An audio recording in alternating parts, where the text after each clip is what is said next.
മദ്ഹുകളാൽ മനമുരുകും മരതക മലരുകൾ വിരിയുകയായി മശ്രിഖിലും മഗ്രിബിലും മഹ്മൂദിൻ സ്തുതി ഉയരുകയായി അഹദിൻ ഹബീബരേ നബിയേ അജബിൻ ജമാലരേ തനിയേ ഉദയം നിലാവരേ എന്റെ സീതരേ തിരുനൂറുദിക്കലായി അന്ന് മറുകൂത്തണുക്കളായി മക്ക വിരിയും പ്രകാശമായി മദ്ഹൽ ഹാരാർദ്രമായി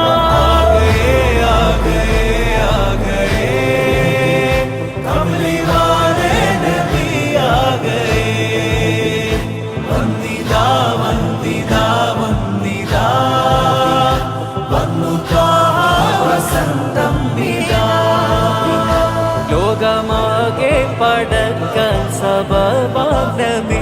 ലോകരിൽ റഹ്മത്തായുള്ള ഖൈറാം നബി ലൗഹുൽ